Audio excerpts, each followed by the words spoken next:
Does Chris get to speak this week? Oh yeah, yeah. That like, I wasn't trying to cut you off either. It just I don't know. You fell asleep. No, you yeah, got a little tired. That VR put you to bed. No, I just switched jobs and shit, and it's going fucking great. So like before that though, I was in the middle. So that episode, yeah, in the middle, like the Jimmy World song. It's always shitty bands right from the jump. Just take the time. You're in the middle. Are we going? Yeah. All right. Yeah, man. I thought you were doing something. This is real life. Life. The kitchen's open. Welcome to Doors at 7, Kitchen at 9. Today we're going to do the fucking Chris episode because he fell asleep last week and I had to do all the talking. I'm awake. And now our producer wants to get an air horn and beep it if I talk more than 2.5 minutes. I gave you 3. On a show that involves talking, so... You know what we should talk about today? What? Is you did a lot of shit that, like, I never even thought of doing, like, promotion, interviewing, load-ins. Yeah. Like, let's learn a little bit about that from you. All right. Well, it all started with Mark, which we talked about before, Mad Dog, and like, I was lost as a young kid, didn't really know what was going on, but I knew I loved music and shows, and I hooked up with him as far as him being the promoter and always standing outside handing fucking flyers and everything. We all know how goofy that fucker is. So like, I love you, Mark. Not everybody knows. So, explain. No, oh man. Yeah. Well, for the longest time, he drove a station wagon that just smelled like cat piss constantly. We don't like that. Let's just call it what it is, dog. Did you guys have a name for it? The Shaggin Wagon was the actual name that he called it, which is was that the ironic name? I'm gonna tell a story now that if he sees, he's gonna be really pissed about. But everyone in Buffalo knows it, and it's a true story allegedly. But he allegedly cover your ears. He fingered someone with a chicken wing bone and said, "I'm boning you." Whoa. Now, according to 4 different people that were present, I don't know how. What kind of party was that? Wait a second. Dude. Wait, hold up. So I believe him. He's never, for all the crazy shit he's done, he's never, made something by up. someone, And when I got confirmation. Is this an actual person? Yeah. An actual female? The girl it fucking happened to that I met at a party. And her best friend, so she didn't who come was out of a outside box? the car. I guess allegedly what happened is he had a box of chicken wings and they were eaten. Just the bones were in there, and he was in his car and he was fingering the chick, and then he took the chicken wing bone and replaced his finger with the chicken wing bone. That's kind of a baller status. I would have never known. Why? Dude, it's Mark. I don't know. I mean, yeah, the concept is it's kind of gross, but I don't know if it's baller. I mean, I'd be pissed if I had a chicken wing bone shoved up my asshole or something. So it's was this are you okay with shoving up your asshole? Was this a scene girl? Did she show up at shows afterwards? Yeah, and people call her chicken wing or if something? I'm not mistaken, it happened outside a Danzig show in the parking lot. Well, now it's starting to make sense. Yeah. So, but he was always riding around and fucking flyering, hanging up fucking flyers. Is that where I got the poles. Shaggin Wagon name from? Yes. They couldn't call it the chicken wing bone or That's something? the best The you guys chicken can do. coop. Oh, that wasn't... No, I see, this happened years before I even met him. You know what I mean?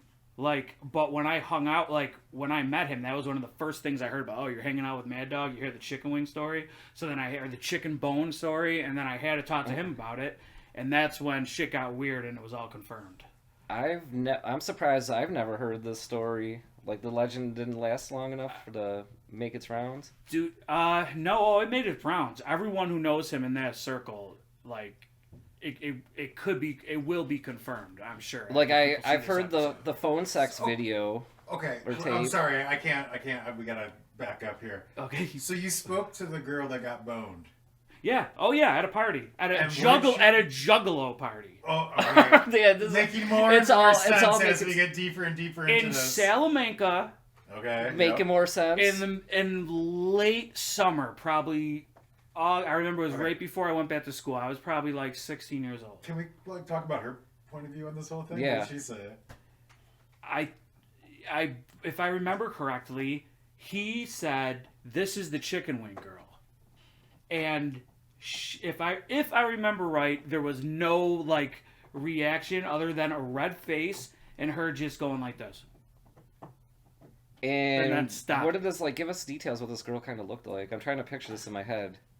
She actually wasn't bad. She was, at the time, she was in her early 30s. So she probably was in her early 20s when it happened. Maybe late 20s. It might have only been a couple years Question. before I met him. I don't know. Ranch or blue cheese on the chicken wing? Did you ever find this out? That was definitely a joke going in, but no, I don't think there was any blue cheese for lube. Barbecue, hot I sauce. just can't get over why you go with the chicken wing bone when you probably got leftover celery and carrots. Yeah, for real. A little more healthy option. Much more ergonomical too. There's a lot of fucked up stories. The best Mark story I have is Chris Ring from that, and shout outs to Chris. He went from booking shows at Showplace to booking the biggest touring acts in Buffalo, New York for years at many venues.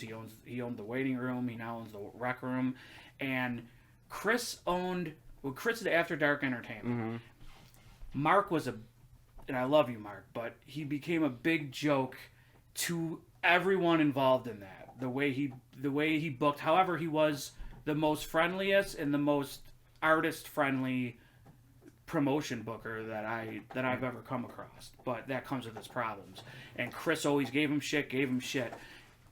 Me and Mark were in a band called Boss Tribal. Before me joining, Boss Tribal actually played like Warped Tour to like, and I played Warped Tour with them later on, but they played Warped Tour to like 500 people, 1,000 people at the two they played, and Mark was throwing raw meat in the crowd. I remember seeing the flyers for Boss Tribal at shows, and it had like the list of all the bands he played with on the back, and I was kind of like, what? That was one of the things like he would say. But I didn't know like Boss Tribal played with, and it was. But on if his you're counting the whole like Warped Tour lineup of that year, so that doesn't really count in my book. But whatever. Yeah. I tell you what, this fucking Chris episode is getting kind of lit here. Yeah, I got stories about this kind of shit. So yeah, because as soon as you found out about the chicken bone, you're like, yeah, this is the guy I want to work with. Let's go fucking flyers. When you don't have material, just expose people. We gotta make a Mark Miller shirt that says medium's hot and hot's extra hot. The tagline to that story was always "I'm boning you," because that was the caveat that I forgot about. That is what he said allegedly while doing it. She said, "What are you doing?" And he said, "It's all coming back now. I haven't even thought about this in a decade." He said, he put it in. He said, "What are you doing?" And he said, "I'm boning you." And that's where the whole thing was it a came. flat or a he's drum? probably still a virgin. That doesn't count. Well, that's a whole. That's. Whoa, what's the story? Whoa, there? yeah. No. Fucking Chris episode. Do Let's tell. do a Mark episode. I'm losing all my friends real quick. We still love you, fucking Chris. Tell us more. Tell us more. That's Tell us carried more. over, and David's called me that about 45 times. Jack's now assholes. Thank you. He's the only one in my life that didn't call me that. But I didn't call you I didn't that call you until you fucking said it. But all right, so back to I got the Boss Tribal thing real quick. So Chris Ring Mark gets a call, and this is probably a year before I joined Boss Tribal. Mark gets a call that says, this is Brian Slagle. Brian Slagle started Metal Blade Records. And he said, this is Brian Slagle's assistant. We seen your video footage from Warped Tour. We heard the demos you have. Metal Blade wants to look in to having Boss Tribal as one of their artists. Mark starts flipping out. He rents horn players. He fucking does all this shit. Because that's the thing. Boss Tribal was like 14 fucking people in this band is what he wanted. It always ended up being like a horn section of us all drugged out trying to play these shitty songs he wrote 15 years prior. No offense, Mark. But go ahead. What was that? No, like horn players, like a ska section? It's never came to fruition, but that was his whole thing. Like, the band was never complete. So what did he do after he found out, or once he thought he was on Metal Blade? What did he do? Okay, so he... Wait, how are you going to get horn players on a fucking Metal Blade Records album? Well, that was his whole thing. Like, his website, like you said, you know how it was listed that, like, he would put Boss Tribal has played with, and there'd be 95 bands, and 35 of them were from 2 Warped Tours. So that's 70 bands from the Warped Tours that he's saying he played with, because those shows, he played Warped Tour 3 times. I played one of them. But it was later Is this on. before he was rapping in the parking lot playing it? Absolutely. Okay. Yes, it was. It was right before. So where am I? So he gets that call, Metal Blade Records. He's freaking out. He books all this studio time with Doug Weiss. Shout out to Doug. He fucking books all this studio time. He's renting out all these horn players, and for 3. What are the horn players for, though? I don't get it. Like, I want to hear the story, but I need to know what the fuck the horn players have to do with it. Because he wanted... Like a mariachi band horn players? I'm sort of like this, too. I think a lot of my variety in music comes from Mark. A lot of the shit I listen to, from Cottonmouth Kings to fucking Obituary, all come from hanging out with him and his vast... knowledge, limited knowledge, but his vast knowledge on every style of music. Mm-hmm. So it was like a big thing, you know what I mean? For me, like learning all of it, and that's what he wanted to incorporate into Boss Tribal. Well, but we all know that, like, it worked in Bungle. Like it works. Okay, it now I'm starting to see it now. Okay, it took me a minute. Okay, like it took me a little bit. Boingo, Boingo, any of those sort of less popular and more geared towards the heavy side, but have like horns and fucking different moving parts of the music.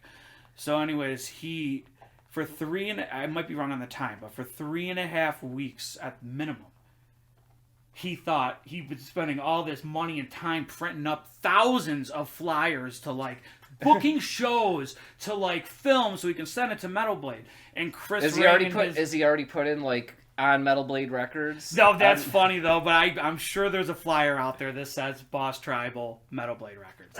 I could picture it in my head. Whether it actually exists or not, and I've seen it, I don't know.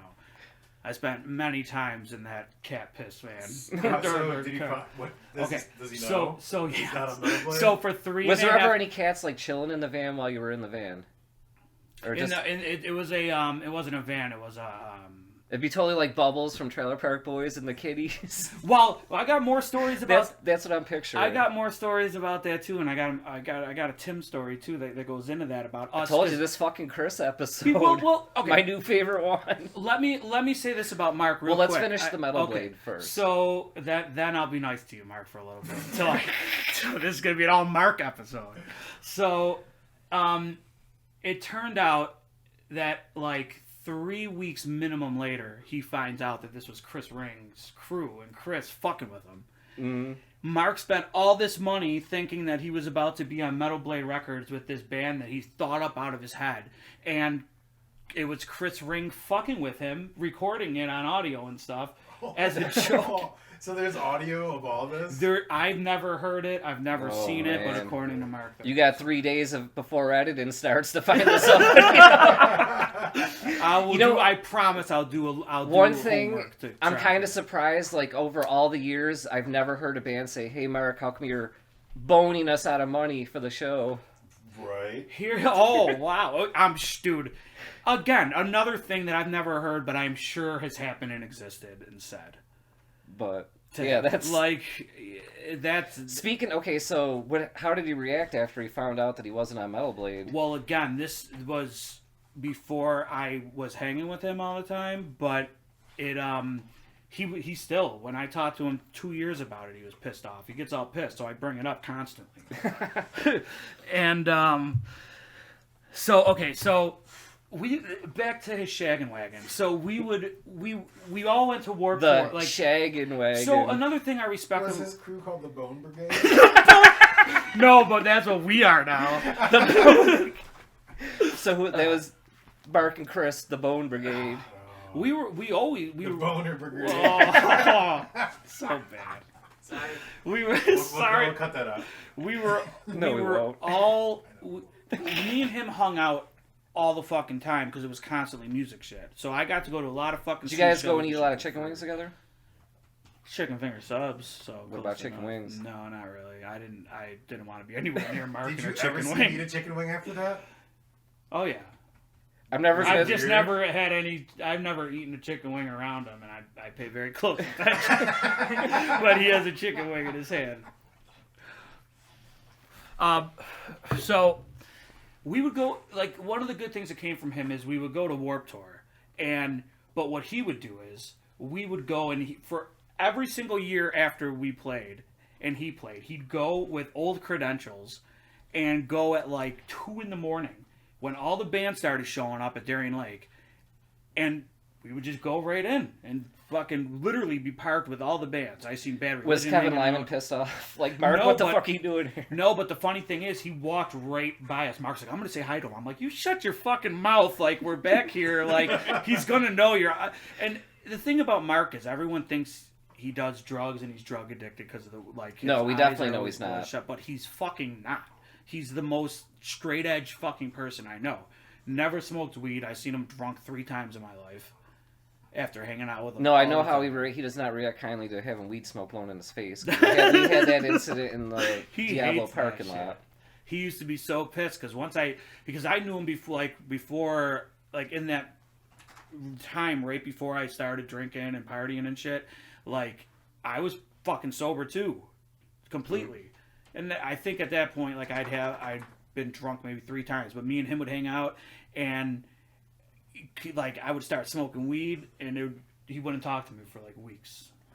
And it is what it is, but like, he might as well be on drugs. So what happened with Kevin Lyman? Like, did he talk to Kevin Lyman? No. I'm like, dude, just shut your fucking mouth. But anyways, we would stay there for hours, and I'd be at that point when we were at the Warped Tours early on. I would be drinking. That's like I was partying then, so I'd be drinking and smoking outside the car. We'd have the whole fields to ourselves, and then like off this way is where all the fucking tour buses were and stuff. Like we seen Fat Mike hanging out there one year and stuff. But we weren't playing any of those years. Now, something I want to talk about, because I've heard you tell me this story, but I think our viewers need to hear about it, is the year that you did play Warped Tour, and they put you guys on the same exact time NoFX was playing. Literally. Like, the same time. Kevin Lyman was like, fuck this, man, you want a spot? Like, you're Well, going on during NoFX. Okay, and this I can actually I have a picture of that I can that we'll Which, put for our up. people out there that don't understand that, like, NoFX, one of the biggest punk draws, so, like, if you're playing opposite of NoFX on a little stage, you're going to have, like, the 2 people that are too cool for NoFX come watch you, maybe. Yeah, they're But you're totally fucked. That's, like, the worst thing you could do to somebody. even if there's 20 people watching you on a side stage like that, it feels like it's fucking 5. Did you just explain why it was bad to play opposite of NoFX Well, some to people... our fucking audience? Some people, like, there might be some, like, random coworker that doesn't know about this kind of shit. Then they've already skipped to the next fucking segment. Yeah, It was. I want to hear more about this, like, Well- playing opposite of NoFX. The worst part about it was. You know what you It guys was should have also did? at like 5:30 p.m. And for anyone that went to Warped Tour, like, did you ever go with your sister and your dad? No, you didn't go those couple times. Because I ran into you Yeah, the and Bob at the second to last one. Actually, I think it was the third to last I one. think it was the second to last. It might have been. I don't even know. Sum 41 played Yeah. Real Big Fish. Pepper played at like noon. Remember that? Yeah, because we got That's it right when we Pepper, seen each other. Yeah, right when Pepper came Yeah, out. that was cool. But the problem with the Boss Tribal show when I played with You them, know what would have been the punkest fucking thing you guys could have did is just did all NoFX covers. that would have been great. But instead, we had to play songs that called for horn sections that didn't exist. About chicken wings. Dude, And actually, love. I'll send some Boss Tribal music over too. Maybe we can get some in the episode. You have for context, it has to be there. There's a video somewhere I saw on YouTube. Oh, there's videos of me and Is Boss there- Tribal on YouTube. Is there videos of you at the Warped Tour?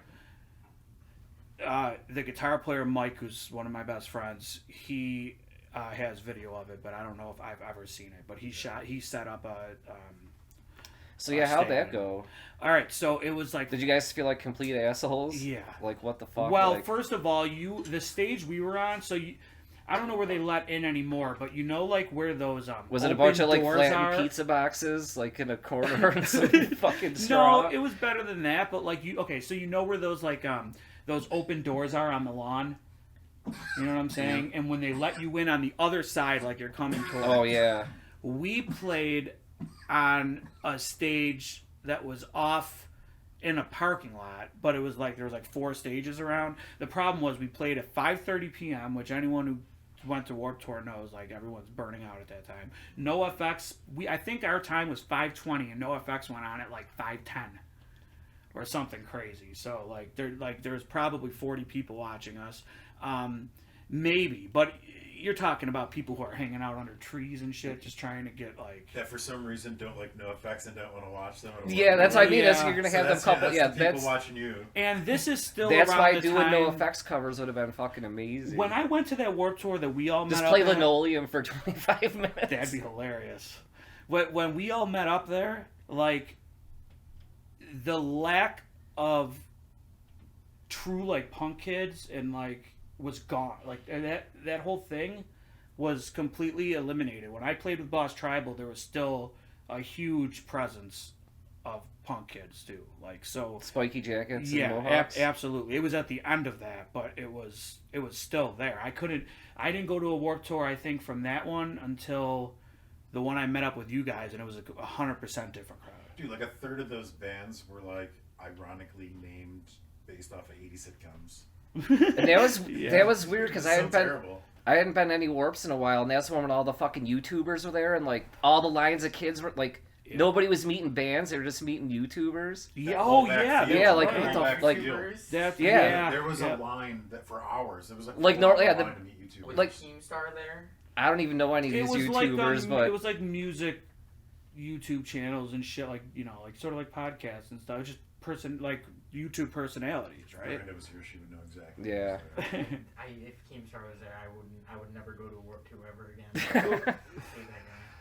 We've all had that exact same Yeah. statement. Yeah, and Me then and so- band name here, your dad and me Warped Tour. didn't even tell each other we were going that year. yeah, We seen each other at noon for the one shit band that was playing. I know because I was like, man, Pepper's playing. Like I've been wanting to see Pepper, so we went over and like catched him, and then like we saw you and your brother, and we're like, oh shit. Yeah, the Chris. crowd was thin, real thin. But it was noon. But it was noon, so we were able, like, as soon as they ended, I remember turning around. You guys were standing there. So then, What the like, fuck, Bob? Did you guys get And of off course the? he didn't tell Did me. you guys get off stage and like high five each other for your fucking awesome Warped Tour performance during a NoFX set? No, it was borderline depressing. And because my point, like, through those doors, we had all of our gear from, because don't forget, we parked with the bands in the back, which we weren't even supposed to do. Even though Did you we were guys go to playing. the cookout too? No, but we seen it happening. I tried playing it really fucking cool. Dude, you should have know what went I and mean? got a fucking burger. Like what the fuck? No, there was absolutely the cookout going on. As soon as there was people cooking out at like And you 8 work o'clock in a the fucking morning. restaurant. Like Kevin would have let you fucking Well, go flip some no, hot dogs. this was what year did we play? 2006 is popping in my head for some reason. You could have rolled up some tacos. But yeah, but I One thing I'm gonna do, like the next time I go to an MCMD show, instead of the dinosaur hats that he always gives out, I'm gonna wear one of them fucking chicken wing hats. Quick question: how many MCMD shows have you been to? You said the next one that you go to. Come on. No, I just said it so I could throw in the chicken wing hat thing. Like I wasn't really being serious, but All right, when you're At ready to talk least- about it, we're here. probably at least 8 or 9 performances. wow, really? Yeah. It's more than Well, I you know said. what it is? It's because MCMD is booking a show, not because he wants to book bands coming into town, but he wants to book bands for himself to play on a show. So if you're going to see a That's band, you correct. are being forced to see them. So you're not being forced. You can always go outside in the parking lot and smoke weed, but... That was my problem with Boss Tribal and being in that band. Like, we opened for Obituary, we opened for Green Jello, we opened for Napalm Death, we opened for I'm trying to think of bands from a different genre, but Were you guys a heavy band? not really. Like that what you just said is what just sparked Yeah. that thought that he booked. It's same thing with Boss Tribal as MCMD. He booked these bands to fucking play with them. Yeah, and you can't even be mad about it. You can't, but at the same That's a time, weird as a fucking- musician in that band, it was borderline depressing every time.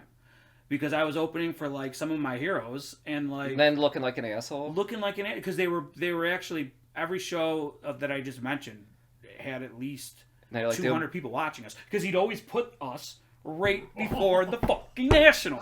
yeah. Oh, yeah, without a doubt. I'm like, dude, like, So all It's this- smart. So they're like, all right, the Smart, obituary yeah, dudes are it's never gonna fucking fucking skeevy. talk to me. listen, it's extremely smart, like, but it's fucking, it's, when you're not in a specific genre like that, you can't play with genre specific bands. Like Green Jello made sense because they're sort of all over the board and fucking wacky and do all this weird shit. But like Boss Tribal, like he always the first Warped Tour they played, he got a bill for $2,500 because it was actually cool as fuck. This is the shit I love. He brought a whole bunch of raw meat. This is what got me in the band. I wasn't in the band, I wasn't there. But there's video footage of this, and I will contact him before he sees this episode and try to get the footage. But it's obviously going to have to be before this episode, because I don't know if I'm ever going to talk to him again after. I don't know. But it just... you guys would be fucking so what happened with meat? Okay. He literally throwing raw meat all in the crowd. Now, obviously, to me... What kind of meat? What kind of cuts? I have no idea, but all I know is it comes off as like bands have already done that. Yeah, W.A.S.P for sure. did it. Fucking Wendy O. Williams and the Plasmatics did it. Yeah, but like, what was the angle? Like, why meat? I don't know, but I gotta give him credit for not giving a fuck at all. And you know what would have been fucking like a bunch of microphones were ruined. There was meat in all the fucking speakers and shit. Like in the heat. Like we gotta realize this is not inside. This isn't in the middle of fucking February. This is in the fucking Buffalo heat of August. That's nasty. You know what I mean? And this was at LaSalle Park. See, I feel if there wasn't like no specific angle, like it just makes no sense to me. It was just to be an asshole and like, hey. I don't think it was an asshole thing. I think it was. Hey, I'm just gonna be fucking cool and throw meat. No, I think it was for shock value. You know what would have been fucking awesome if we would have taken some like Fun Dip packs and threw them into the crowd. Everybody could sit there and eat their Fun Dip. Just chucking chicken wings and Fun Dip. Like fuck yeah, I want a Fun Dip. You're just looking for a reason. Totally, but like, would that not be a better idea? What would you rather have, a fucking rotten pork chop or a fucking pack of Fun Dip? A rotten pork chop. To my knowledge, it was like ground beef, by the way. Ground beef? Like, it got all over. What were your... W.A.S.P has done it. Yeah, it wasn't... That's why it created so much damage. It wasn't like a fucking... whole fucking cut. I mean, it was like ground meat and shit. Like it was. Yeah, that makes no sense to me. And it was a wild show. To his credit, there was like 500 to 600 people literally watching him. Again, Warped Tour was different back then, as you guys know, because you were at those old LaSalle shows and shit. There wasn't as many bands, and like half of the lineup was more smaller bands, so people were just going to stages to see what was going on. But Boss Tribal at that point was also playing 500 like people shows locally by themselves, and that's where the big head and ego came in with, and why I think the booking bands just to play with them was stupid. Because what was your lyrical, like, what were these songs even about? Every single one except two of them he wrote before we were in the band, and he stuck by them. Once was called Drink, Fuck, Kill, Destroy. So it was like a knockoff G.G. Allen four song. Things he doesn't do. A little. Yeah, that's what I mean. Like a lot of his lyrical quality, like Art of the Drunken Master, and it didn't really fit his thing because he didn't really live that kind of life. But I understand. I mean, he comes from that like shock rock background and shit too. So he was like a PG. What? A rated PG GG Allen. Oh, a PG version of GG Allen. A PGGG. It's probably the nicest thing anyone's ever said. It is. It's the nicest nickname he's ever had. Okay, so now you're rocking hard in Boss Tribal and fucking almost a rock star, like almost a rock star. No, playing Warped Tours. Like you get to see Kevin Lyman and not go eat hamburgers at the cookout.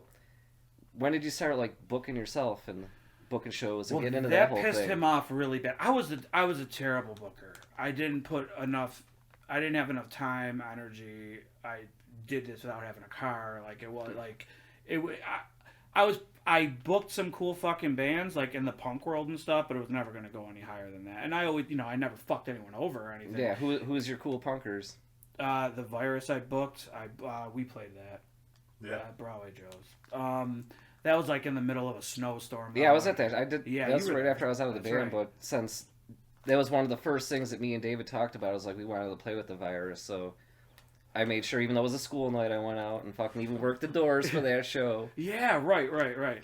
And that I booked them. I booked Monster Squad, Friends, and booked the dudes in Total Chaos. So it was all like smaller punk bands, but around the time where you got punk 200 points, though, kids huh? were going to see those shows. No, I had a bad rep. I think that's what sort of fucked up my booking, because You got a bad rep. You didn't tell me that before we started this fucking show. I'm gonna have to go solo now. Let me finish. I had a bad rep because of Mad Dog. Because makes sense. He wasn't taken seriously at that point. All the stories I just told aren't hidden secrets. So then you were Everybody were knows. Mad Dog's assistant. So then you got shit on by everybody. Yeah, and I'd fucking fucking door. Chris, fuck him. But because of Mark, I'd work door. I got to be upstairs with the addicts when they were changing in and they're doing their makeup and shit upstairs at the Continental, which I got to play the Continental because of him.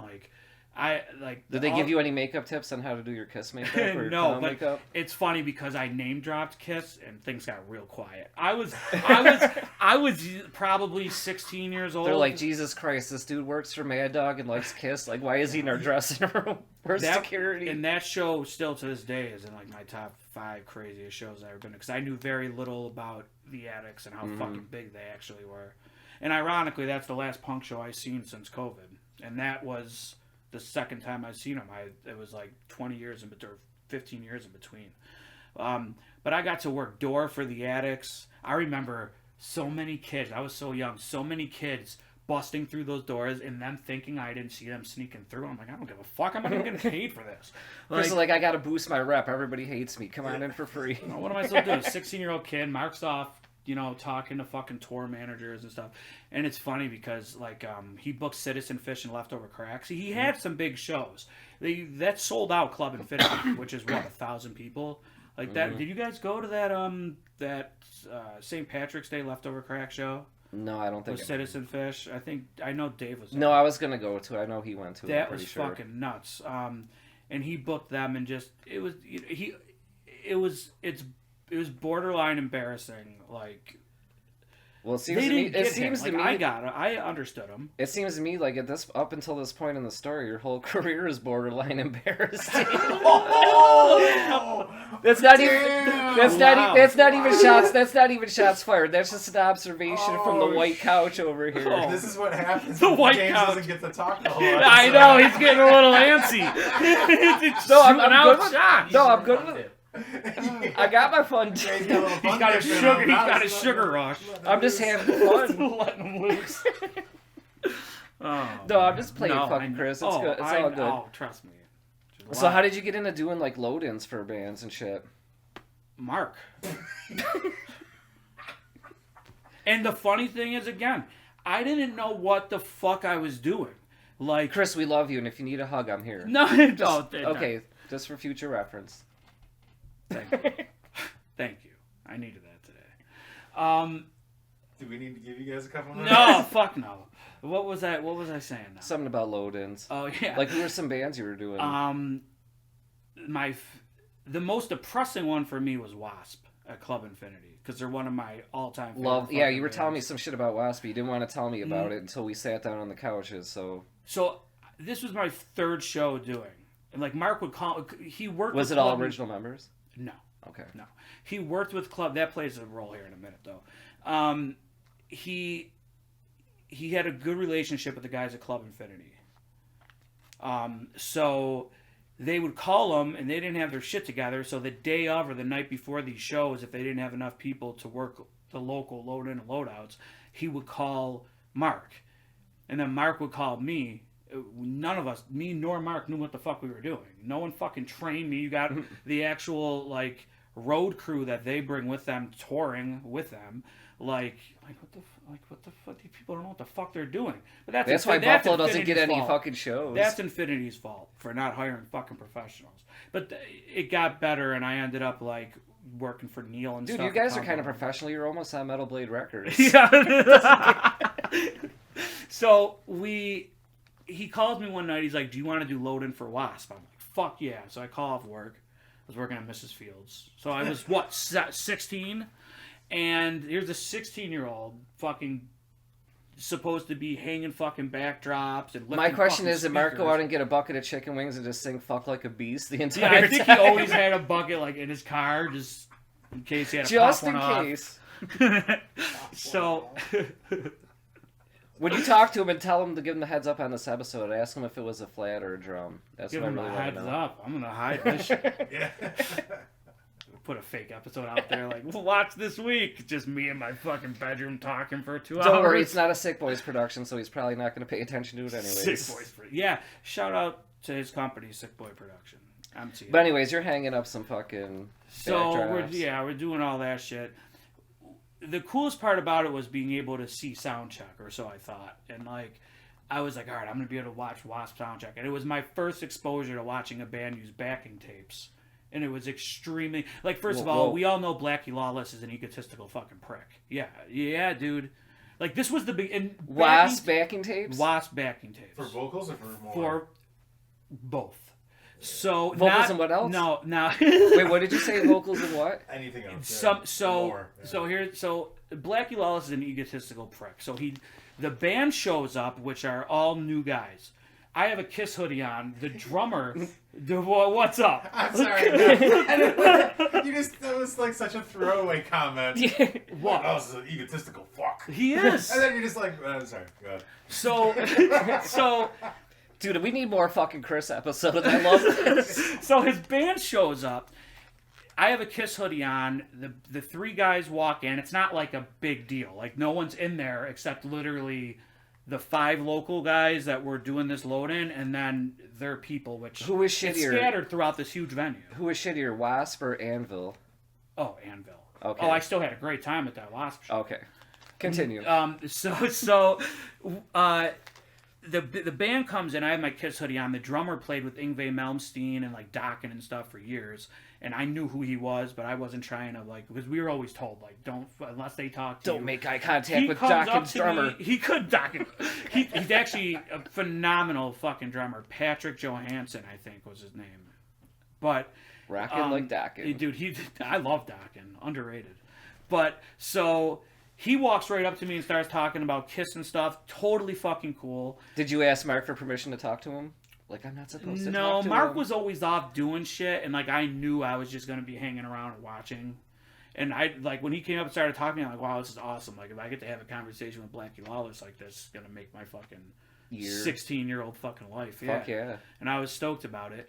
The band goes up and starts playing, and there's no Blackie Lawless. Was there any openers? Or was it all local support? It was all local support, which is weird because, 2 years before I didn't go to that show, they played Infinity with, Stephen Pearcy from Rat, Wednesday 13, and someone else, Kix or something. That would have been kind of sweet. That's a fucking sweet bill, right? The singer from Rat and Kix. Yeah. And W.A.S.P. That's fucking sweet. Fuck? So, no, this was just, if there even was a local band. Actually, there was. I think it was one of those hair metal cover bands, which always band. Exactly that 80s hair band.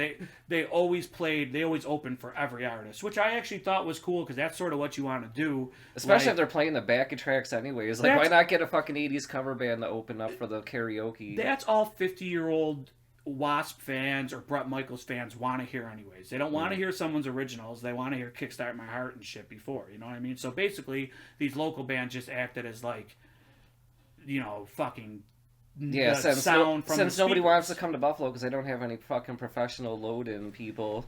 And it does. It hypes those kind of opening bands for every hair band I've seen in a club.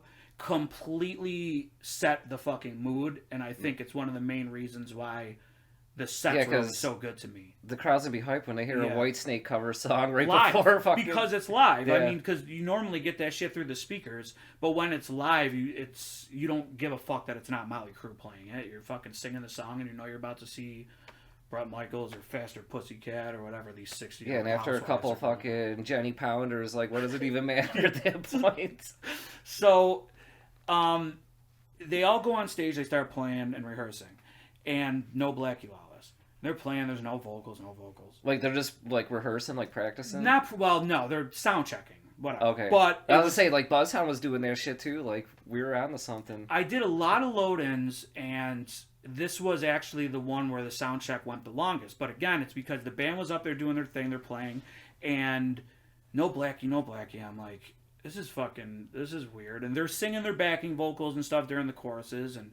Are they doing the legit show without the singer? Or are they just doing sound check? At this point in the story, they played 2 songs. Then they start a third one. Yes, then they start a third one, Love Machine, and they end it halfway through. It just stops.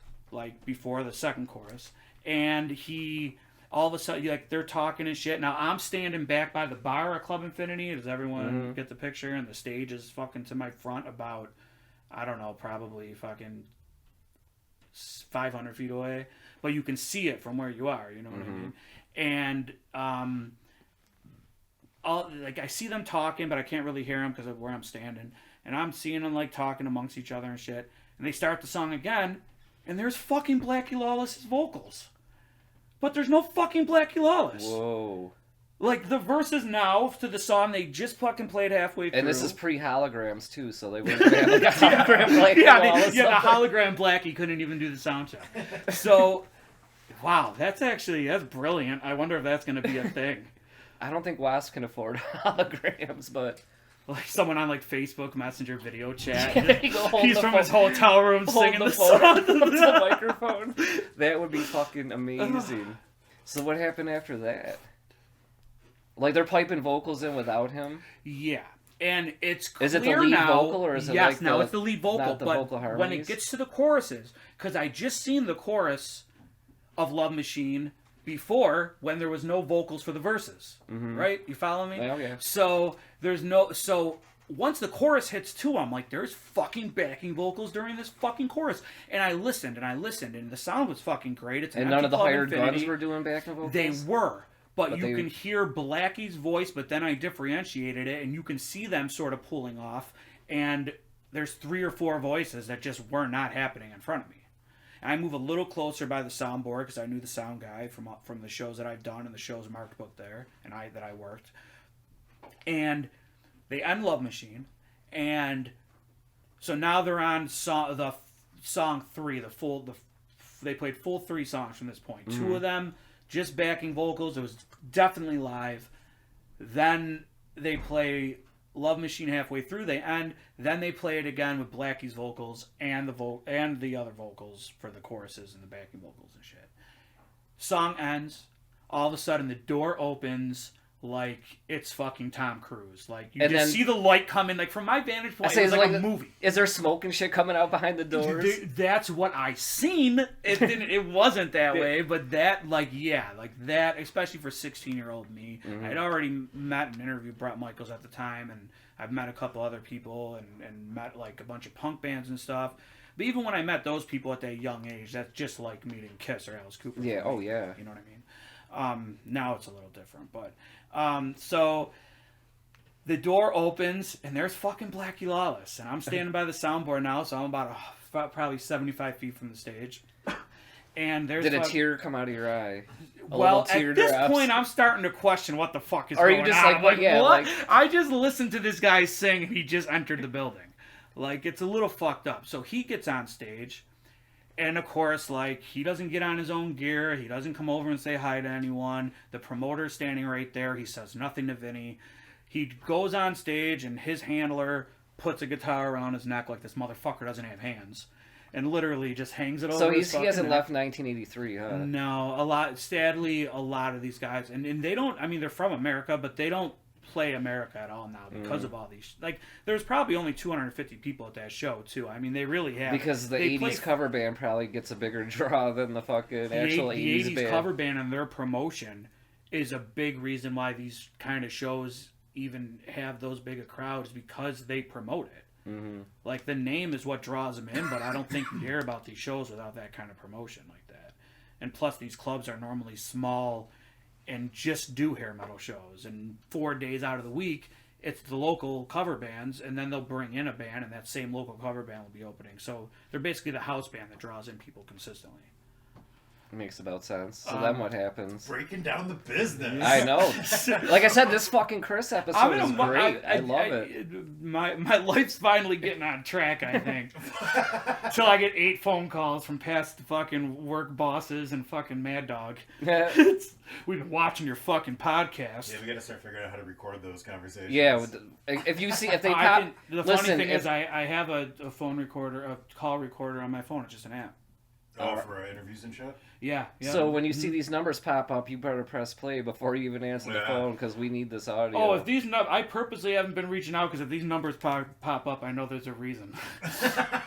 Well, we already established Bob has some good UFC elbows if you need them. No, I just like, but I've learned work acquaintances, unless you're like you become really good friends with them outside of work, aren't, and I mean this lightly, aren't necessarily friends. Yeah. And they come and they fucking go in the restaurant business specifically.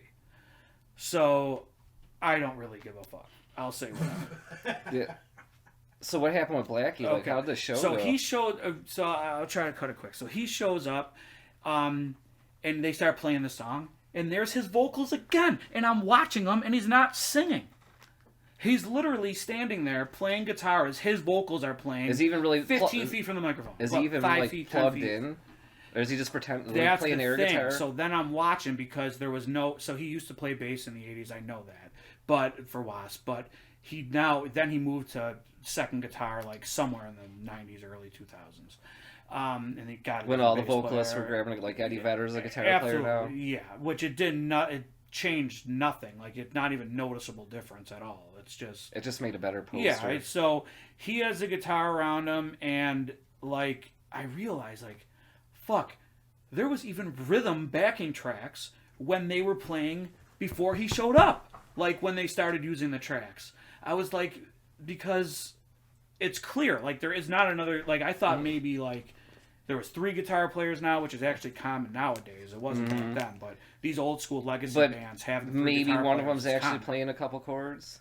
And everything else is on no, the tape. the band was 100% playing. I know that for a fact. I was front row for the actual show, and at that point, paying extreme close attention to try to differentiate what was live and what wasn't. And that was my first exposure to that. Now, every band of that genre uses it. I just watched Kiss do it 2 years in a row for the first time. Did that make you sad?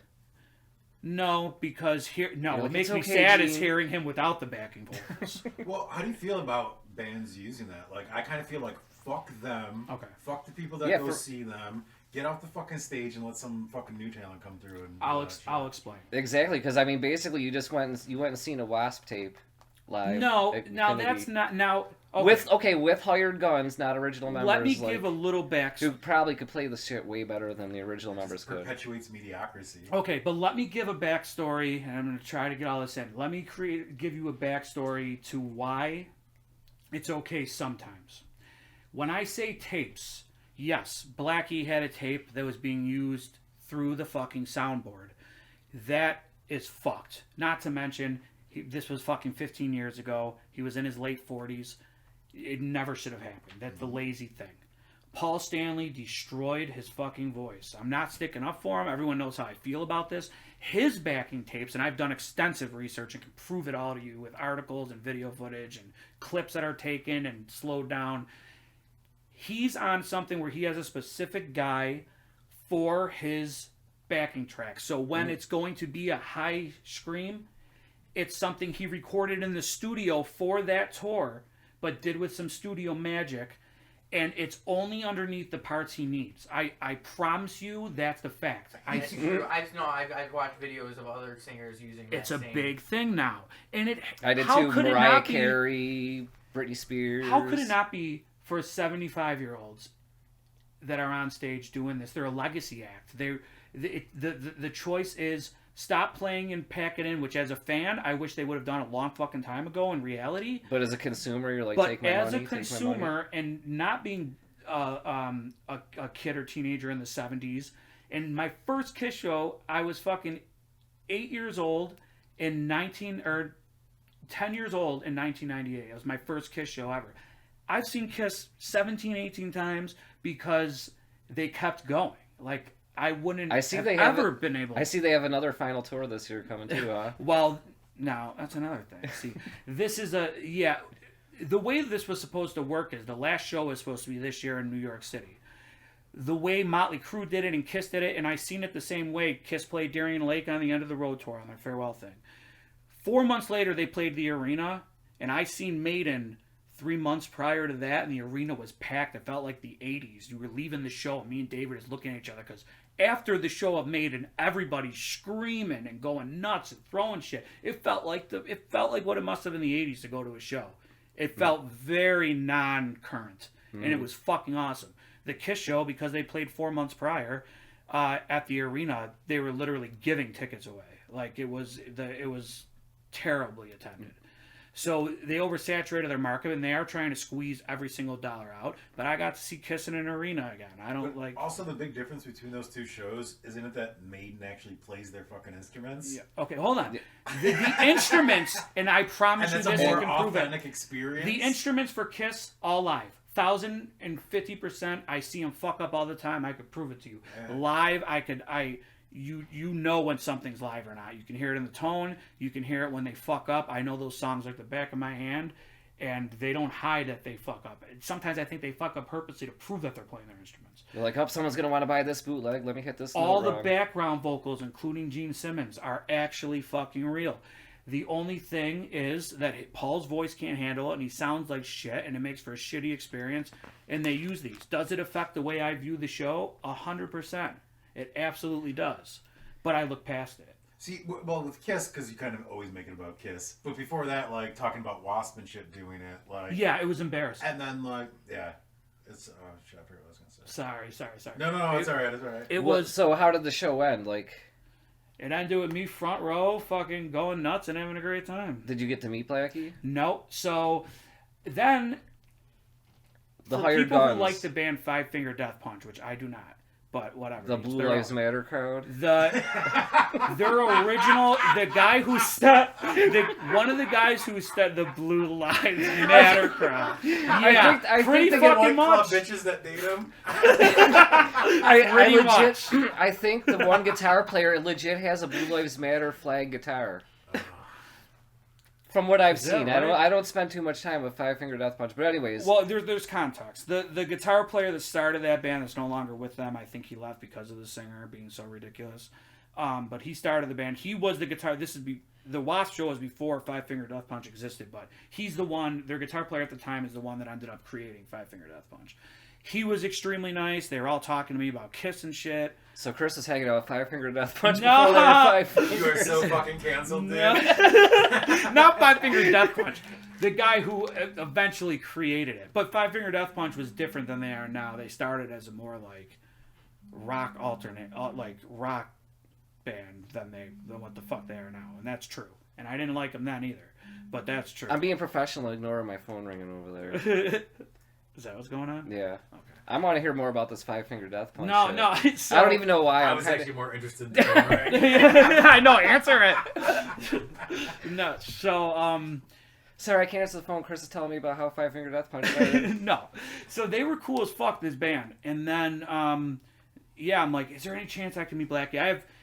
I actually probably have him in that box, but I have pictures of me with the Five Finger Death Punch? No, with the guy who ended up creating Five Finger Death Punch, who left the band when shit got fucked. But Which was what, the next day? Five Finger Death Punch wasn't even a thought at this point. And this guy really wasn't But known. times are so much better. His name was Daryl Roberts, and he's a fucking great guitar player. But they all were chilling and stuff. They were fine. I'm like, is there any way I can meet Blackie? And I specifically remember him and the bass player. They're like, we don't even get to meet the fucking Pretty dude. much. That was... Remember how we were talking earlier about restaurant talk? When you look at, if someone's fucking up, all you got to do is look at the other person, and, The eye do you see this communication. fucking moron? Yeah, that's what it was when I mentioned, can I meet Blackie Lawless? It's Like, is there any dude, way, we've been in the 'cause band for 2 years. I I've was never hanging been with talked these to guys him. for 15 minutes. I was like, fuck it, I'm going to go for it. I said, is there any way you can get me to meet them? I always, whenever I did these kind of things, like load-ins or booking, I'd always bring a record with me or something to get signed, just in case. But I would never have it, on me, holding it. You know what I mean? I would just have it in the car or whatever and wait. And no, as soon as they end, so after the sound check, he does 2 songs of the backing tapes, and then he leaves. Right out the side door. The door was open when the song was about to end, and he walked right out. And then right when the show happened... To go sit in his Winnebago and in. wish it was a tour bus. It wasn't. wasn't. It for Motley Crue in '84. It was a tour bus. He had his own separate tour bus, which is so ridiculous for a band that has a low overhead like that when you're only playing 300 fucking capacity venues. Why would you fucking spend that much money? He And fuck your band he up? lives in that shit. That's real life shit right there. So you didn't get to meet Blackie, huh? Nope. In and out. Did you do load in for GWAR? For what? GWAR. I did do load-in for a GWAR show. That's right. I did it at Town Ballroom. Because I remember, like, we actually had gone out and seen GWAR in Rochester years ago when the Casualties were playing with them, and we were sitting in the car smoking after the show, and we saw Brocky, like, still had his feet on, and he was just, like, kind of walking. And completely out of costume. And we were kind of, like, wanted to go over to say what's up, but then we were kind of like, maybe we should just leave him alone. The interesting thing about Brocky is I was able to interview Dave Brocky, the late singer of GWAR. I was able to interview him on the phone, and it was so weird because it started off as interviewing Odorous, like him and his and then once I started talking about Black Flag and knowing his influences and stuff, and I started talking about like each GWAR record individually, he started opening up as Dave Brocky, which was really fucking cool. So you actually got him out of character? Yeah. That's fucking dope. Which he started doing at the end there, and then he literally died about a year and a half later. After you talked to him? No, you know what? We seen him. Did I interview him before we went to the GWAR you show? did, because you were talking about that. That was the Casualties opening up for GWAR. Yeah. Right? So yeah, I did load in at the ballroom, but it was only a load in. I didn't do the load out for some reason. I don't know why, but that's another thing Mark got me. But we did the load in, and that was cool because we got to go in the big trailer and take out all the set pieces that were all put together and shit still. What set were they doing that year? That was the wrestling ring one. Oh, no. So you were in your fucking, like, it was the GWAR wrestling show? Awesome, dude. Yeah, it was That's awesome. fucking awesome. We're bringing in, like, ring post. Like, obviously it looks like mushroomed out fucking like versions of this shit. But, like, that was one of my favorite things I did. One of my favorite load-ins, because you're literally, like, walking out with GWAR fucking set pieces, and it's all wrestling. Everything. Yeah, it was awesome. But no, I know this is the fucking Chris episode, so I don't want to, like, steal your thunder. No, go ahead. Just a quick little thing, like, GWAR was one of the first, like, metal bands I ever listened to, because growing up I was a real hip-hop kid. It wasn't popular in 1991, 92 to be a hip-hop kid. Okay, God. So I was in, like, 8th grade, and I had a lot of problems with all the kids I went to school with, but I figured out a way, like, using art, making comic books, making fun of different kids, whatever the case may be. But a bunch of kids in my one English class were, like, super into GWAR, and, like... Is this pre-Scum? No, this is post-Scum Dogs? This is right after Scum Dogs. So 91? Yeah, it was, like, right around that time, 92-ish. Okay. So, the kids I had problems with, like... One of the ways to not have problems with these kids, I used to draw fucking GWAR logos on people's... Like, you had the book covers and like shit. Like the paper bag book covers? We had to make the paper bag, make the book cover, and... Do kids still do that? You ever see paper bags used as... Paper bag book cover? Yeah, so, like, for the, like history, the big-ass textbooks, people would cut paper bags... And then you fold it up, and then you put... And then you can draw, like, your band logos on it. We got, like, these, like... Schools used to require book covers. Yeah. Sheets of, like... What is that fabric called or whatever? Like the mesh stuff almost that stretches. Yeah, little designs on those them. I don't like them. Those came Chris, out. you're literally the only person on set that's not having a fun dip right now. What in the fuck? I'm feeling great, man. I feel it's gonna stunt my growth in this episode. Awkward. I like the red a little bit better. The blue's solid. But yeah, so like, one way to not be bullied was draw fucking GWAR logos on things. So anyways, how did that come about though? Well, like I said, did you say don't bully me? I'm gonna draw GWAR logos. After he's throwing sheets out of his sketchbook at the kids. Like it was like when next mental health day we'll do a bully episode. But long story short, by 8th grade, like I had figured out ways to like coexist with the kids I was having issues with. But I was still a rap kid. In 1991, like there wasn't rap kids. Right. And not to be like a hardcore rap kid like I was. So all these kids would come in.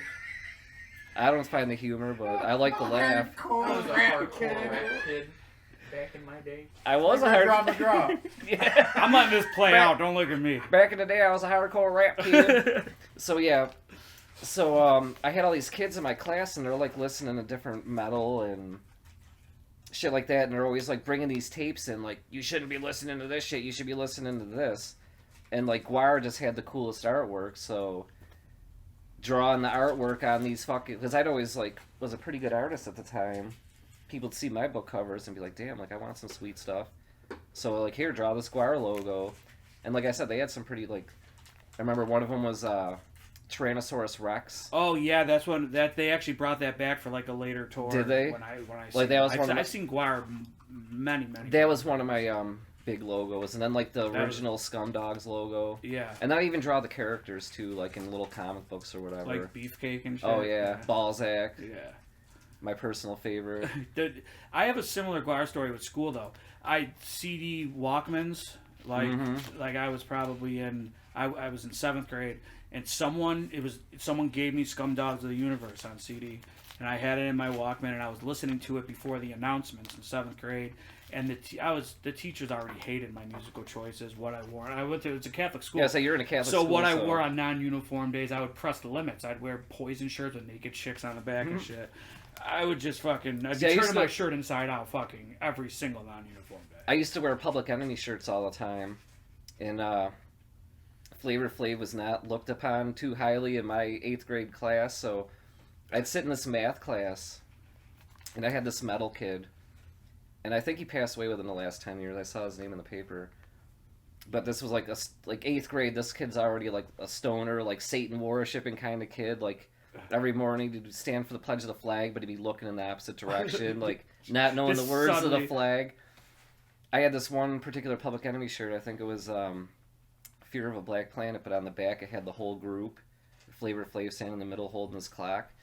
And this kid used to take his pen and he sat behind me, he'd stab me in the back to the point where like he ripped a huge hole out of Flavor Flav's fucking face on the shirt. He was aiming for Flav's face.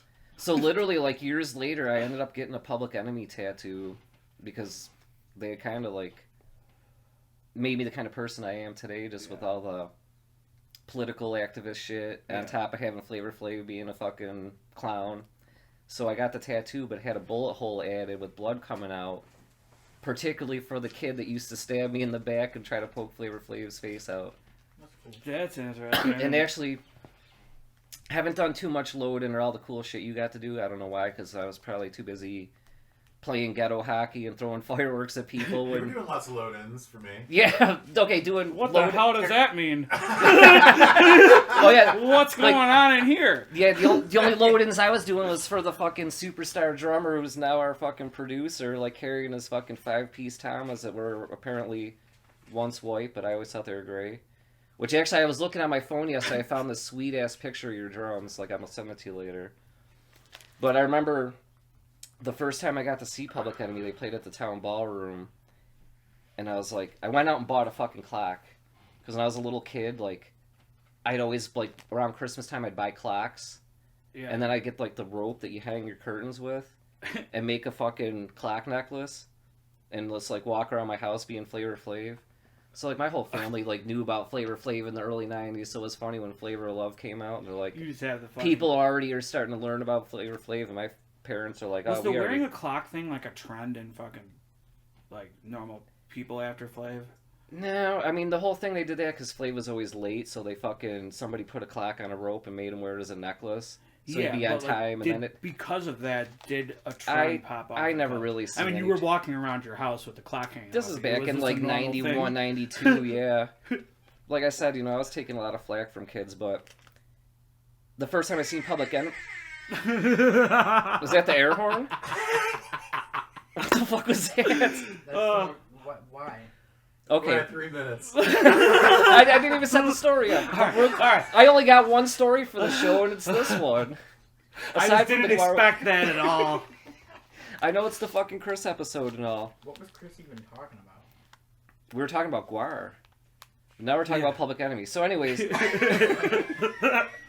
That was my life in 8th grade. Even though this is fucking Chris episode, like that was 8th grade for me. Which you were probably like 2 years old at the time, if that. Yo, but anyways, shit! Look at James getting all feisty. I like it. DJ horned me. I know. Now I'm getting fucking horned. What the fuck? I'm getting horned. Hey, at least there ain't no fucking chicken wings on the table somewhere. There are these fun dipsticks though. I'll try to get dipped. That was a fun dip. Is that where Diplo came from? Oh man. So anyways, like, go to see Public Enemy. They're playing at the town ballroom. And, like, I've had this Public Enemy tattoo for years. Like, as soon as I was old enough to get tattoos, like, I knew I was getting one. Had it. And I didn't know about, like... That's a time when reality TV shows were big. Right. And then also people, like, going around and getting autographs from reality TV stars and then selling them on eBay. Yeah, which is still... That market right now is bigger than it's ever been. So, it's insane. Show up to the Public Enemy gig, and I'm like, I gotta meet Chuck and Flav. Like, these are my heroes. I got this fucking clock. I'm gonna have them fucking sign it. And there's a group of some people there. People saw me show up at the clock, so a couple people thought I was one of these... I didn't know nothing about these autograph celebrity people or whatever. But apparently the Black Eyed Peas were in town. So there was a group of people that went to the hotel they were staying at. They were trying to meet Fergie to have her sign shit. Right. And then they were making their rounds back to have Flavor Flav sign some shit, because Flavor Love was super popular. But then I, like, took the shirt off. I'm like, listen, man, I'm fucking diehard. They saw the tattoo. They're like, I'm in with the people standing back there. And then eventually, like, Chuck comes. That's the only way to differentiate those people, I think. Like, the true fans. Is like, yeah, people if saw you me have a fucking tattoo or something. People saw me showing up at the clock. They thought I was one of them people. I'm like, Yeah. no, it's not like that at all. But anyways, like, after standing and hanging, like, I met this one dude. He was, like, one of the coolest motherfuckers ever. But it was, like, 3 or 4 of us that were, like, diehard hanging out for a while, waiting for the band to show up. And then Chuck comes and get to meet him, get to hang out with him, like, having a good, like, half-hour, 40-minute conversation on the street. And then at some point they're waiting for Flav and the rest of the S1Ws to come. And there's all these cones, so, like, me and Chuck are out there, like, taking the cones off the street so they could all pull up and everything. And Chuck's brother is one of the Bomb Squad guys, which is their production team. Yeah, I travel with them, right? Yeah, and they do all the beats and everything. So, Right. spent hours, like, hanging out with Chuck, his brother. Flav was obviously, like, Flavor of Love, so he's off in his own little level. Like, he had... Yeah, similar to the Brett Michaels thing, because I got to meet him before and then after. Mhm. It's complete. Once they hit that reality world, like, it's Flav's over. nowhere to be found. He shows up, like, 2 minutes before they're going on the Yep. stage. He's got, like, a bunch of college girls, like, following him around, taking him to hotels and doing whatever, and I ended up getting to see... I didn't get to spend as much time with Flav as I did with Chuck and his brother, but yeah, it was pretty dope, and that was about the extent of my load-ins. Did he sign the clock? And Oh, yeah, I got the clock, and Flav, too. They all signed it? Yeah, That's rad. which I still have. So who wasn't in Public Enemy at that point? I was all... I mean, other than their original DJ who had retired to go be a farmer in North Carolina... So Terminator X was Terminator there. X, so he was retired, but He's the DJ only- Lord was there. Yeah. And I think Griff was even back in the band, because he was out of the band for a little bit because he made some anti-Semitic remarks in an interview, so they kind of had to, like, Distance themselves, but he was back. But yeah, so me and Chuck were, like, moving traffic cones so the band can get in and just, like, hanging out. And he actually designed the Public Enemy logo, has a tattoo on his arm in the same spot, except his is only about this big. Right. And it's like a little stick and poke tattoo.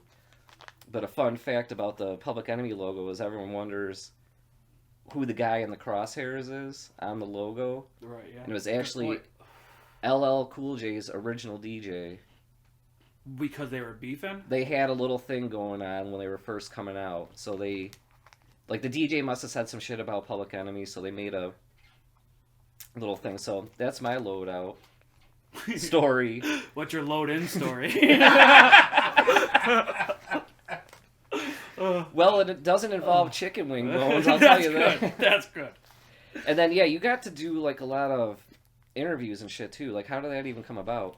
You showed us your newspaper articles, but...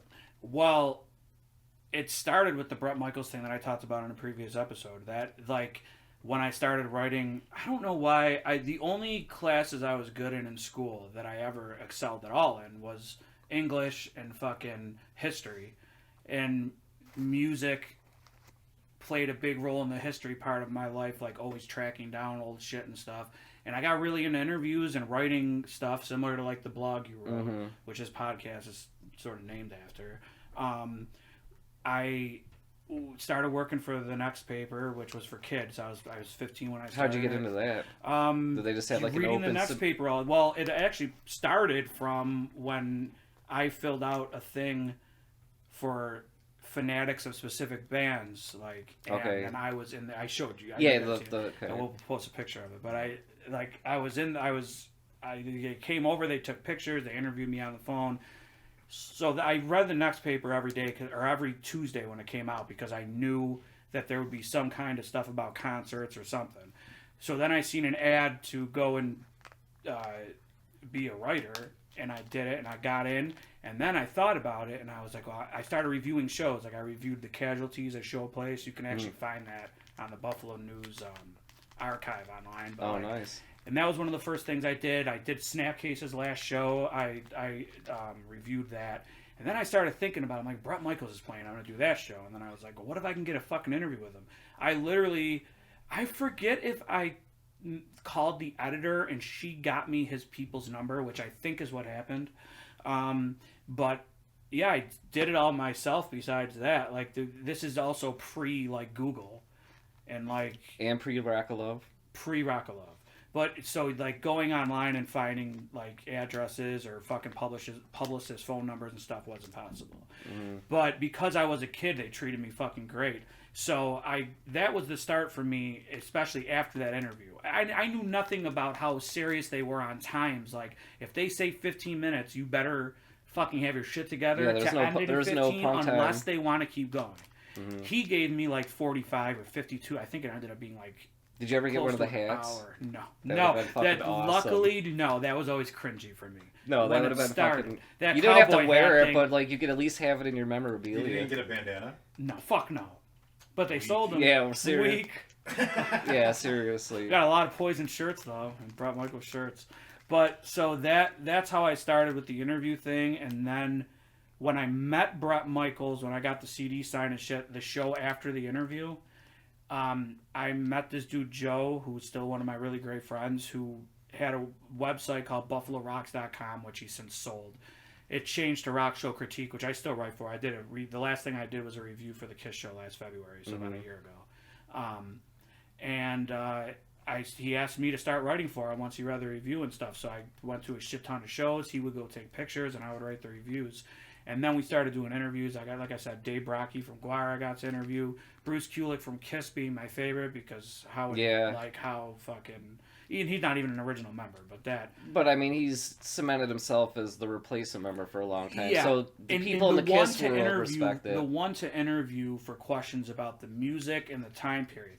I honestly, I thought about it the other day, like I was daydreaming about the podcast, Kiss. And if I was, I was daydreaming about the podcast, and if I was to interview Paul Stanley or Gene Simmons, and the whole thing is, and I met Gene twice, but the whole thing is, did you fucking cry? No, the funny Tell thing the truth. That's a yes. That is such a yes.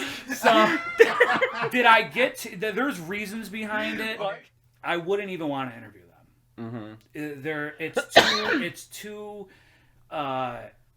what's the word I'm looking for? It's too, not bubblegum, but it's too like fabricated. Yeah. They want to talk about how rich and famous they are. They're not going to come on and tell you some cool now Paul shit. Stanley is on this, and again, like, I'm all about free speech and stuff on both sides, but all he does is post liberal agenda. Not like I stand towards that side more than the right. We've been through this. But I'm done with my rock star heroes talking on platforms about anything other than their fucking music. I'm done with it. I don't pay attention to it. I don't want to pay attention to it. I don't care what your thoughts. Especially the news. A news. year later, you post something when it first happens. I get it. Like, get out your opinions. That's important. But like now, it's just a complete agenda, regardless of the fucking side. And I can't stand that in my music at all. I want, and that's how they fucking run their interviews, is they don't want to be asked about specific shows or tours. It's like, yeah, it's just they don't want to talk about it. And when they do, it's always throwing Peter and Ace under the bus, which is fine with me because they were scumbags. You just said, and you just said that to your man too, so it runs in the family. Hey, we wouldn't be doing this if it wasn't for this I'm saying podcast. I need shit to talk about. No, listen, the fucking Chris episode's awesome. It's my new favorite one. I'm having a good time. All right, cool. So, yeah, I mean, that whole I got to do shit with me. I mean, I got to play clubs that I see my favorite bands at. When I was a kid, I got to play Showplace. I got to play Ballroom. I got to play fucking Infinity. I got to fucking interview some of my heroes. Now I'm doing a podcast. Like, I got to sort of hit everything I wanted to hit. I've tried stand-up comedy a couple times. You know what, kids? Follow your dreams. You can That's come all true. you have. That's all you have to do. You know, like I said, yeah, you took the other side of music that most people wouldn't think about and like made a lot of cool shit happen. Like even for people in bands not thinking about that. You know why that is though? It's because I didn't take one thing and run with it, which I regret. I don't regret because of, I don't regret. That was the wrong term. I wish that I would have made myself a 5-year plan for every single endeavor that I did. So, and then after the 5 years, move on to another fucking plan. Like I said, I had done my one load in with Chuck, which was just moving traffic cones so the van could pull in. I did back in the 90s. I worked on a fanzine for a while. Yeah, I love fanzines. And it was Kiss has a fucking shit ton of my own. It was a Marilyn Manson fanzine. Oh, really? Did you work on it or did you create it? No, I did not create it. And I've been thinking Was it Buffalo Bread? It was the East Coast. The East Coast Marilyn Manson fan club. Like Remember the name? I think it was called the East Coast Spooky Kids. Okay, all right. I've been trying to think for weeks. I seem to remember that he had a fanzine because it was in the flea market. There was this. The Kiss guy used to have fanzines of everybody. Okay, you might have solved the riddle because I've been trying to think for the last 3 weeks if this topic was going to come up. Where the fuck did I find this fanzine? But it used to be printed in like blue paper and shit. Was it the Super Flea? Yeah, well, definitely. Yeah. Super Flea, the fucking raddest place in fucking Western New York. It's funny because someone just posted. I saw that too. I think it was Bill. Was it Bill? It was Bill. That's right. Brought back a flood of memories. But I've been trying to think, where the fuck did I get this fanzine? That's probably a good place where it came from. Yeah. But it was some girl in Pennsylvania who had done it. And I had like...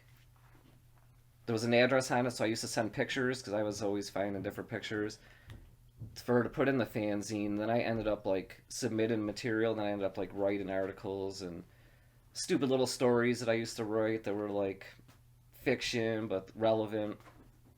So I did this Manson fanzine for probably like over a year. It was like every 2 months this episode would come out, which I know will kind of segue into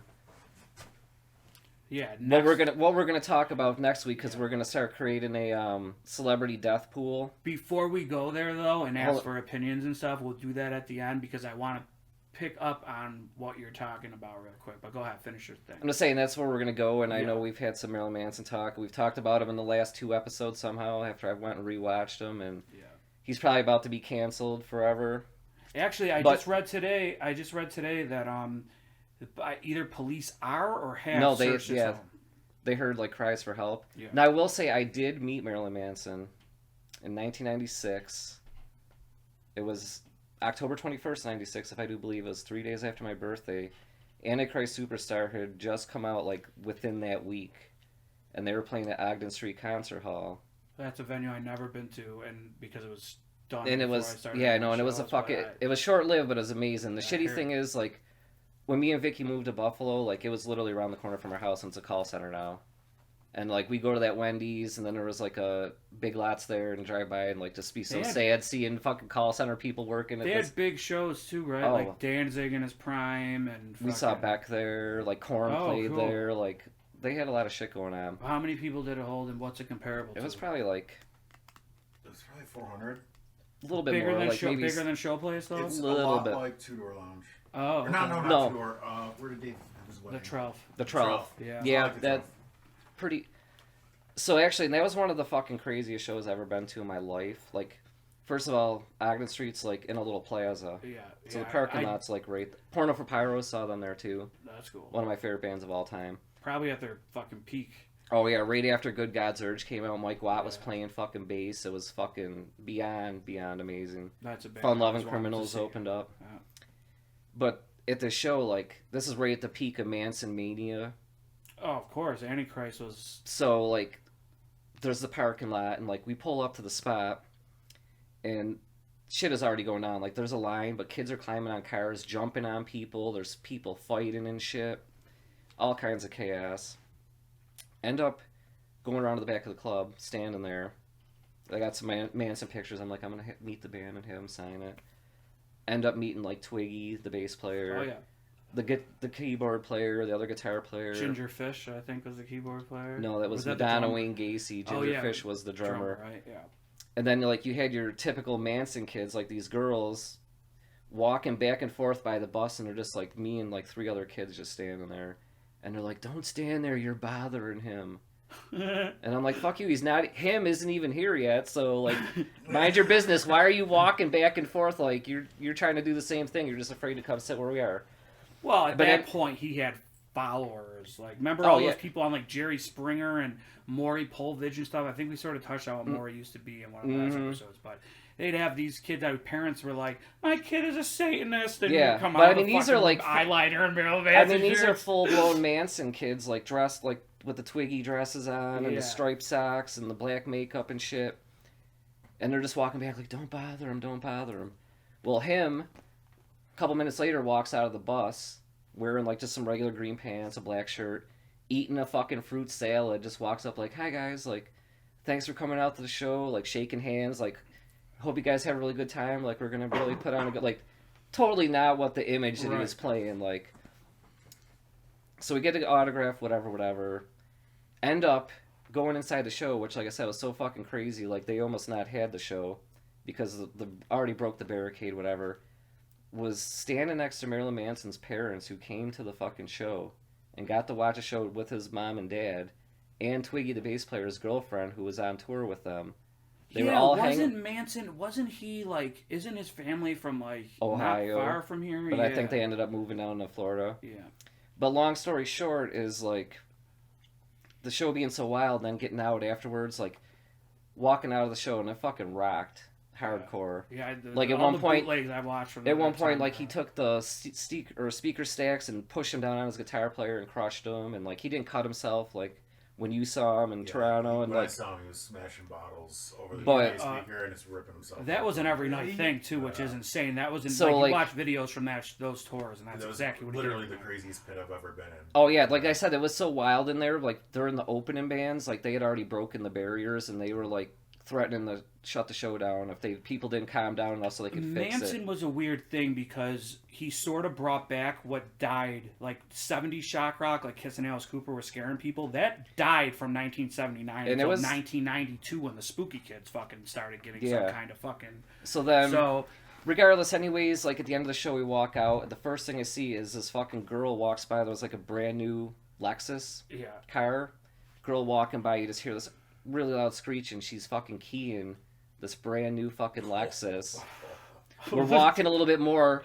There's another group of girls that are chase this girl down to a car, and they're trying, like, she runs in this car and she's hiding, and they're trying to beat her up inside of it. Like, it was fucking nuts. Yeah, those days of shows are over. But, well, next week we'll talk about what Manson is currently involved in, how we feel about it, how we feel about cancel culture, maybe. What is right to fucking be behind, and what we need more information to be behind, not Manson's situation, because enough people have come out to sort of fucking... Have they, though? Because I read one girl said that he raped her, but everything else has been like just weird stuff. Yeah, and if you read his book, Long Hard Road Out of Hell, too, like there's a lot of sketchy shit going on there. Right, and like, some people are into some weird shit with like leather masks and stuff. Like you just never know about fucking people. That's a really good point. Like, at what point do we look beyond what is fucking on the internet in 1,000 different ways? Like, at what point next week we'll touch on was Louis C. Do we feel Louis C.K. was right or not? Like, because not right, but was he wrong enough to be fucking canceled? Asking for permission, we'll get there. This reminds me real quick. Where are they now?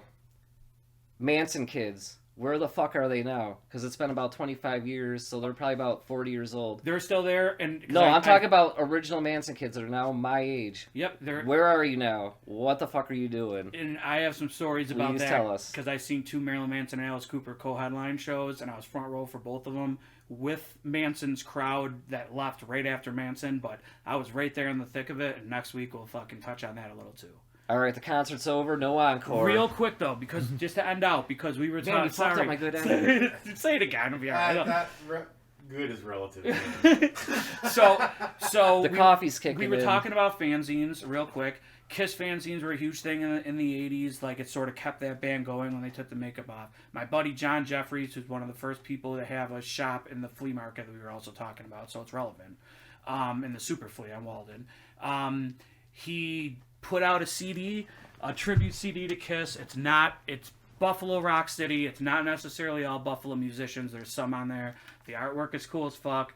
Just saying, check it out. It just came out. This one's signed by Robbie from the Goo Goo Dolls because he sings on Hard Luck Woman, which is fucking cool. I'm sad that you're not on it, though. I know, and I want it to be, but this is fucking cool. You should check Volume out this 2. record. Buffalo Rock City. The artwork was done by a local guy. It's the back of the Destroyer cover, but the city of Buffalo's in the background. It's pretty fucking rad.